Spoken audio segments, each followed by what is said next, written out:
So, yan ang ating finished product na beef. Tapos, good morning! Mga Mars, this morning, mag-prepare po tayo ng ating beef noodles. So, meron tayong kamatis, onions, at saka luya. First kong ginawa is i-blanch muna yung beef with ginger.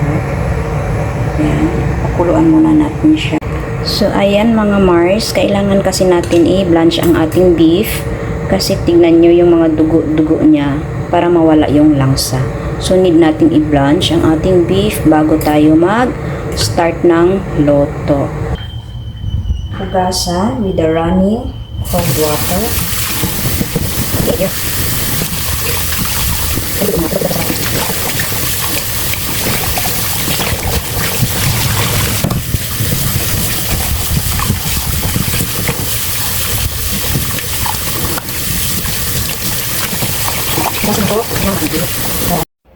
So ngayon, nag-prepare na po ako sa aking mga ingredients. So this is our ingredients. Meron tayong spring onions, garlic, ginger, yellow onions or white onions, whatever. And then the kamatis. Tapos meron tayong light soy sauce. Light soy sauce lang yan ang ginamit ko yung sa ano ba. Kasi hindi siya gaano kaalat. Meron naman kasing iba't ibang klaseng light soy sauce. Kaso yan ang gusto ko para hindi siya maalat. And then yung soybean paste.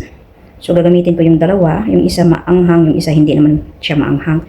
So, para hindi siya gaano kaanghang ang ating ang ating beef noodles. And then, meron tayong star anise. And, meron tayong rock sugar. Gumamit ako ng rock sugar. Mga half teaspoon. And then, bay leaf. Of course, meron tayong star anise dito. At saka, meron din akong yung main talaga na nandito lahat yung mga spice. So, mamaya, gagamitin ko din to. Ayan. So, yan ang ating lulutuin ngayon. Baka at saka sibuyas na.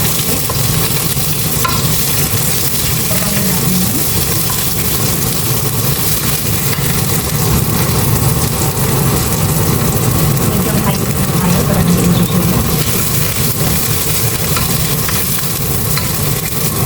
Garlic.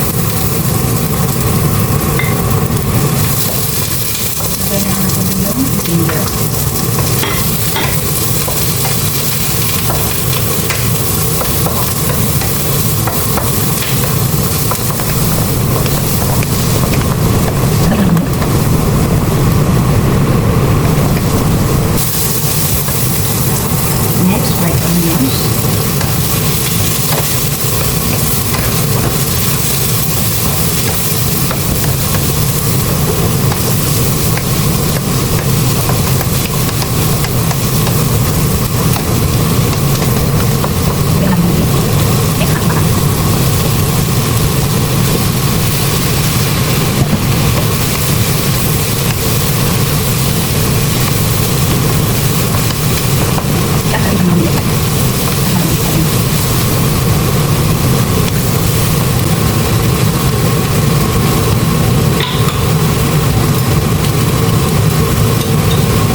Lilipat natin siya sa pressure cooker.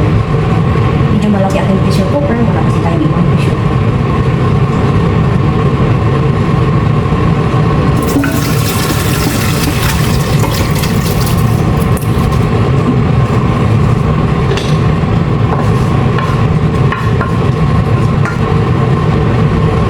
Bago natin ilagay ang kamatis.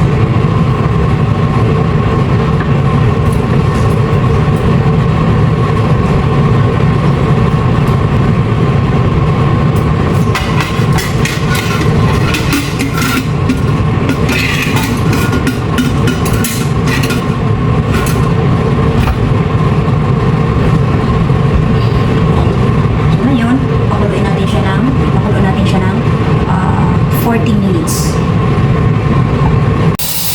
So ngayon, start ng ating rice cooker kumulo. Ngayon, kailangan natin siya pahinaan ng ating apoy. Ayan. Hinaan natin siya ng konti.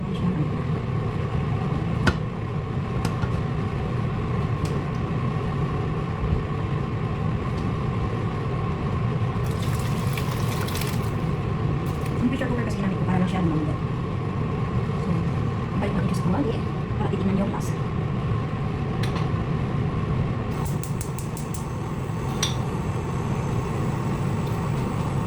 Ito, hindi ko pala siya nalagyan kanina. So ngayon, dagdagan natin ng kaunti. Para kung first time. So dapat kanina yun, kaso ko naman yun. Ngayon, naman ilagyan natin ang oyster sauce. Dahil sa sinabi ko, kung ano yung kulang, dagdagan nyo. Satisfied na tayo sa ating ginawa, sa ating pagluto ng beef noodles or sarap na siya. Diba? Ang ganda. Wow. Ayan, pwede na siyang patayin. So, ready to serve na yan for lunch. Kay amo. Okay. So, ngayon, let's taste again. Gusto ko siyang tikman ulit. Di ba sarap? Ang sabaw niya.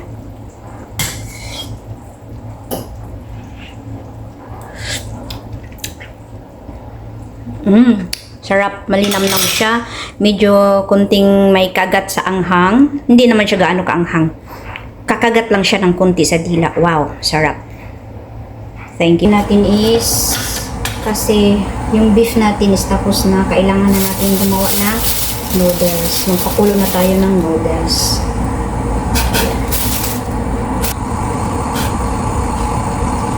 Okay, ayan ang ating noodles. So, tinatawag yan is beef noodles. Ngayon, i-garnish na natin to ating spring onions dito. Finished product. So, yan ang ating finished product na beef.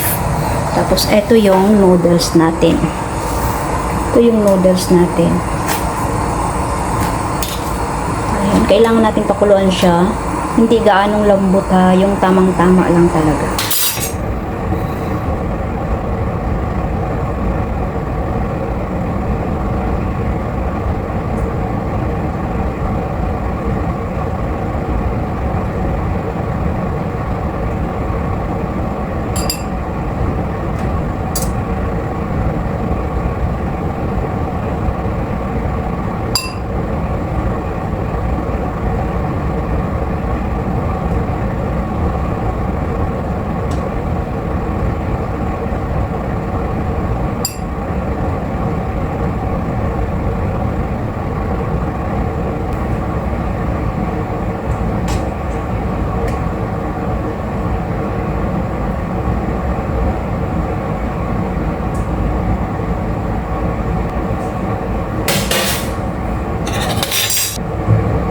So, yan ang ating yan ang ating beef noodles. So, yan ang finished product ng ating beef noodles. Thank you for watching. Time for lunch.